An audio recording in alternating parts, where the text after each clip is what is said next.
We would snatch 200,000 acres of Indian territory, which we have deemed unsafe for their use at this time. They're such children. 200,000 acres? 200,000 acres? What'll it cost, man? She finishes the song, it's a rehearsal, so you can talk, and I scream out, "And Bancroft!" At 98, Mel Brooks isn't pulling any punches. The comedy legend, famous for turning mayhem into movie magic, has finally let slip the 6 actors who, in his words, drove him up the wall. It's a list no one expected, packed with big names who shaped Hollywood history and tested Mel's sanity. What's shocking? This isn't about feuds or egos. These 6 stars weren't villains. They were brilliant, maddening forces that pushed Mel to his limits. One of them? A friend who couldn't stop wrecking scenes with laughter. Curious? Get ready for a wild ride through decades of creative chaos as Mel spills the stories behind the genius and the grief. Number 6. Richard Pryor. Richard Pryor played a crucial but complicated role in Mel Brooks's career, particularly during the making of Blazing Saddles. Chairman of the Welcoming Committee, it is my privilege to extend a laurel and hearty handshake to our new... Although Pryor didn't appear on screen in the film, his influence was felt in nearly every line of dialogue and every daring piece of humor. As a co-writer on the project, Richard infused the script with his razor-sharp wit, his fearless commentary on race, and his signature edge. As Mel Brooks recalled, he came up with crazy stuff like Mongo only pawn in Game of Life. Mel often credited Richard's contributions as being essential to the film's bold tone. However, working with Pryor came with its share of challenges. His unpredictable behavior, combined with personal struggles, made the writing process both exhilarating and chaotic for Mel and the rest of the team. Pryor was initially considered for the lead role of Bart, the black sheriff who upends a racist town. Mel wanted him for the part, convinced that no one else could deliver the humor and heart the role demanded. However, studio executives refused to approve Pryor for the lead. Mel later said bluntly, Warner Brothers refused to give Pryor the role of Black Bart, which Pryor had written for himself, because he was a known sniffer. They cited concerns over his reputation, particularly his struggles with substance abuse and his history of erratic behavior. Rumors circulated that Richard missed important meetings or arrived late for writing sessions, contributing to the studio's decision. Mel fought to keep Pryor as part of the film, but ultimately had to cast Cleavon Little in the lead. Though Cleavon brought his own brilliance to the role, Mel often reflected on what might have been had Richard played Bart as originally intended. In the writer's room, Richard's genius was undeniable, but so was the chaos that often accompanied him. Those present during script development said that Pryor's energy could swing wildly from inspired bursts of creativity to periods of distraction or silence.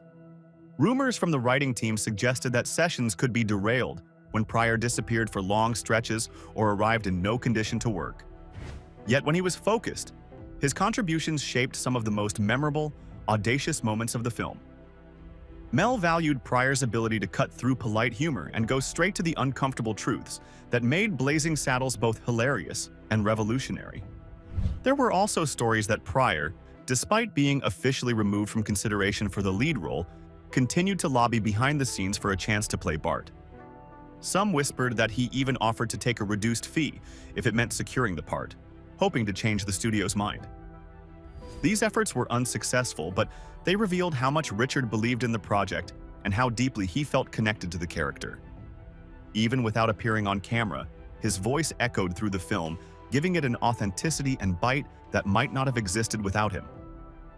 As one whirlwind of creative chaos settled, another was about to take center stage in a way only Mel Brooks could endure. Number 5. Dom DeLuise. Dom DeLuise was one of Mel Brooks's most beloved collaborators, but also one of the actors who gave him the most trouble on set. Known for his infectious energy and booming laughter, Dom was both a gift and a challenge for any director, especially one like Mel who thrived on creative chaos but still needed some sense of control. Dom appeared in several of Mel's films including Silent Movie, History of the World, Part 1, Spaceballs, and Robin Hood, Men in Tights. Cut! What in the hell do you think you're doing here? This is a closed set. On you. I'm working for Mel Brooks. Not in the face. Every time they worked together, Dom's presence brought warmth and humor to the set, and at the same time, a kind of unpredictable madness that often slowed things down. His ability to find everything funny, even during serious or critical moments in a scene, became a running headache for Mel. As Mel Brooks himself put it, he created so much joy and laughter on the set that you couldn't get your work done. So every time I made a movie with Dom, I would plan another 2 days on the schedule just for laughter. What made Dom so difficult was his inability to hold back his laughter, especially when paired with other comic greats like Meline Khan or Harvey Korman. It wasn't that he was laughing at his own lines. He was often reacting to the sheer absurdity or brilliance of his fellow actors. Mel reportedly had to shoot take after take because Dom would break down in giggles before a scene even started. There were moments during filming, especially on History of the World. Part 1, when Dom's laughter delayed production for significant stretches of time. A well-known example involved a simple line that Dom could not deliver without collapsing in laughter, causing the crew to halt shooting for nearly an hour while he composed himself. This constant interruption frustrated Mel, but once they captured a clean take, it was usually comedy gold. Dom's irrepressible spirit extended beyond just breaking character. Rumors from those who worked on set suggested that he sometimes encouraged mischief behind the scenes, rallying other actors and crew members into impromptu gags or pranks that further delayed production. While none of this was done out of malice, it added to the sense of chaos. Mel, who valued improvisation and spontaneity in his films, found himself torn between enjoying Dom's natural exuberance and struggling to keep the shoot on schedule. Number 4. Meline Khan. Meline Khan was one of Mel Brooks' most talented and unforgettable collaborators, a brilliant actress whose sharp instincts and incredible comic timing elevated every project she touched. She starred in some of Mel's most iconic films, including Blazing Saddles, Young Frankenstein, High Anxiety, and History of the World. Part 1. On screen, she was magnetic. Her ability to blend vulnerability, elegance, and outrageous humor created characters that became comedy classics. However, behind the scenes, working with Meline could be as challenging as it was rewarding. Mel often described her as both a joy and a source of endless frustration because her perfectionism and strong opinions frequently clashed with his fast-paced, improvisational style.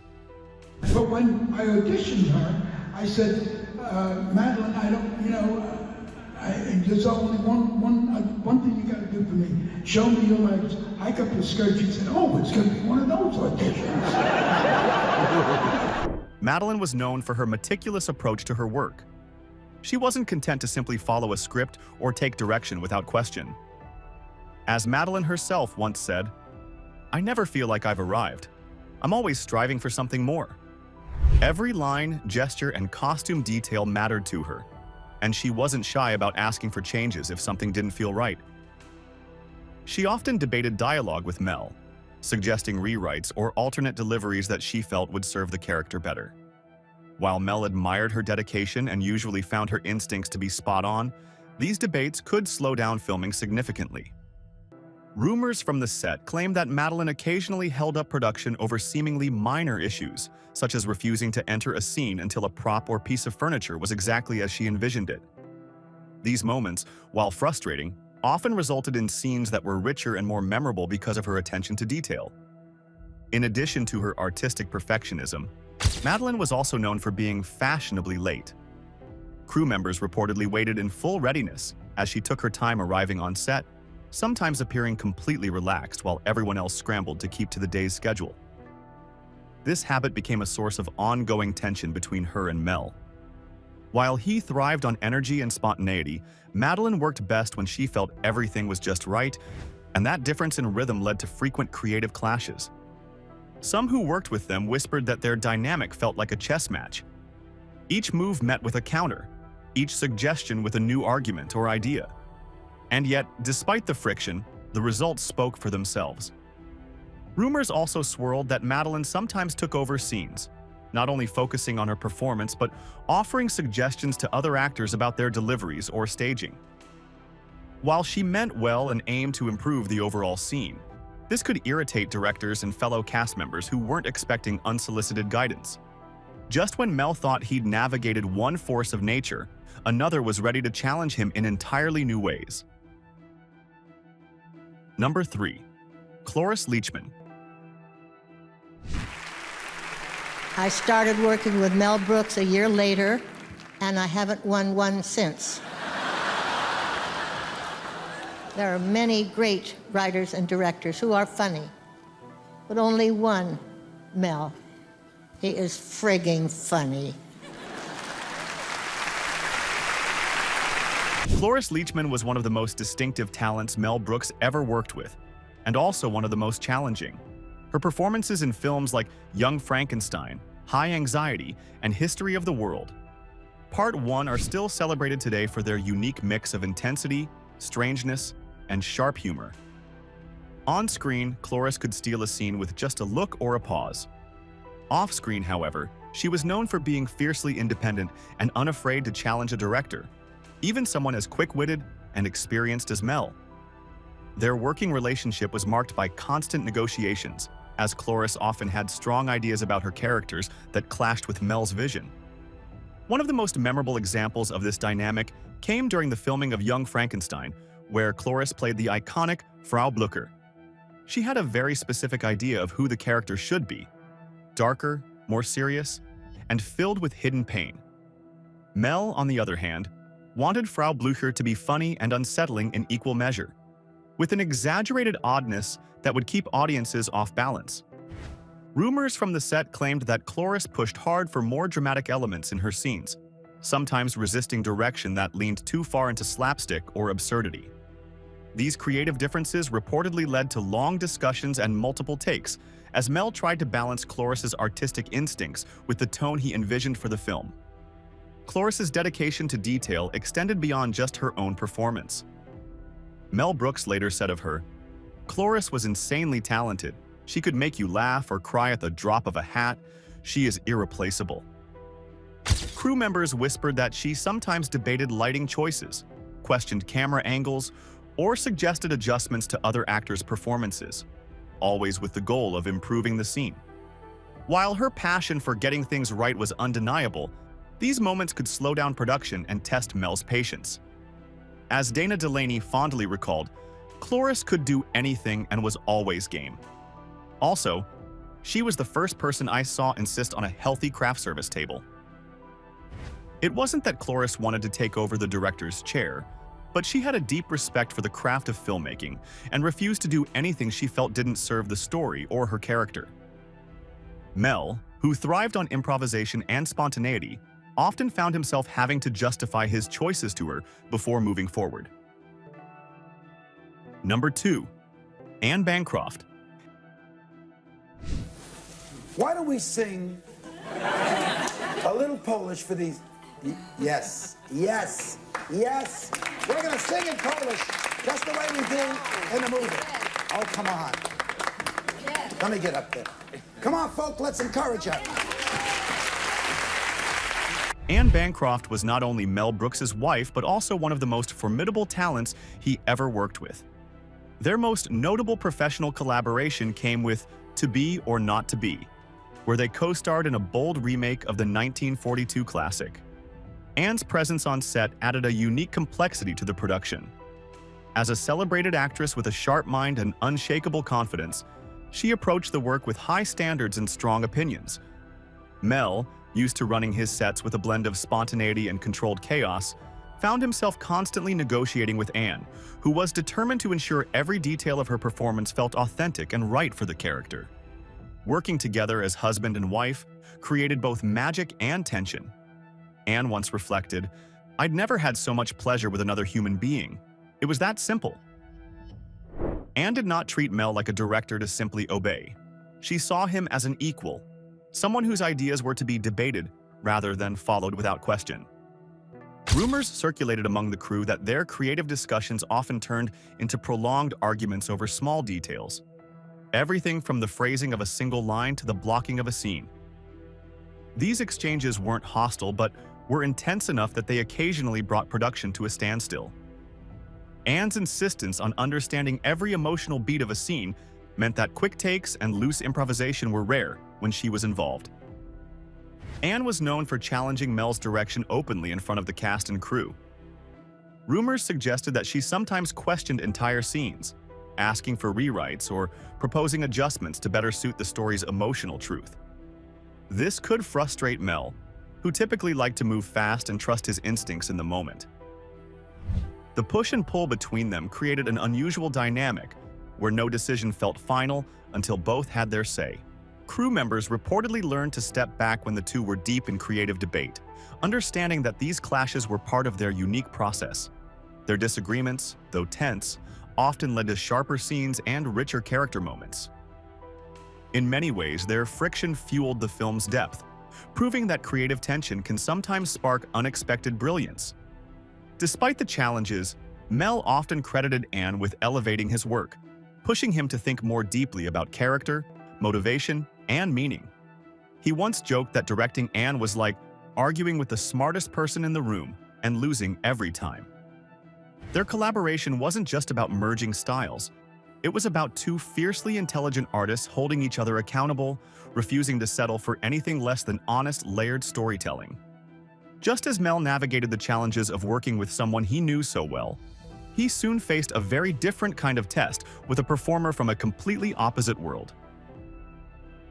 Number 1. Gene Hackman. Gene Hackman's collaboration with Mel Brooks was brief but memorable. He appeared in Young Frankenstein, playing the blind hermit in one of the film's most famous and beloved scenes. Though their partnership was short-lived, it left a lasting impression on Mel, who later reflected on how different their working styles were. Gene, known for his intense and disciplined approach to acting, came from a background of serious dramatic roles, and his method didn't quite match the freewheeling improvisational chaos that Mel thrived on. Their creative differences didn't lead to outright conflict, but the process of filming together was filled with quiet tension as both men tried to bridge the gap between their vastly different approaches. Gene Hackman approached his role with the kind of seriousness and focus that had made him a respected name in dramatic cinema. While the part of the blind hermit was small, Hackman treated it with the same level of dedication he would give a leading dramatic role. He requested multiple takes, fine-tuning each line delivery and gesture to convey authentic emotion. This level of commitment, though admirable, sometimes clashed with the film's more improvisational tone, highlighting the delicate balance between discipline and play. He prepared extensively, asked for detailed rehearsals, and preferred a clear, consistent plan from rehearsal to the final take. Mel, on the other hand, liked to keep things loose on set, encouraging spontaneous moments of comedy and unexpected twists in performances. Rumors from the crew suggested that Hackman's intensity made it difficult for others to relax during the shoot, as his dramatic energy changed the dynamic of the usually lighthearted set. This contrast in styles sometimes led to quiet tension, with cast and crew navigating between structure and spontaneity. Still, their differing approaches ultimately brought a unique balance to the production, blending precision with unpredictability. There were also whispers that Hackman was not entirely comfortable with the slapstick humor of Young Frankenstein. While he was eager to try his hand at comedy, some said he worried about looking foolish, particularly in physical gags that required precise timing and a willingness to embrace absurdity. Mel wanted the hermit character to lean into the ridiculous, while Hackman reportedly wanted to retain some dignity for the role. This difference in vision led to several moments where Mel had to coax Hackman into loosening up, urging him to trust that the sillier choices would land with audiences. Despite these challenges, the final product was a perfect blend of heart and humor, largely thanks to Hackman's commitment. Audiences embraced his performance, proving that vulnerability and comedy could coexist beautifully. In the end, Hackman's willingness to step outside his comfort zone became one of the film's most unexpectedly charming highlights. Thanks for watching. If you enjoyed hearing Mel's unforgettable stories, make sure to like, comment with the actor that surprised you most, and subscribe for more legendary behind-the-scenes tales. Don't stop here.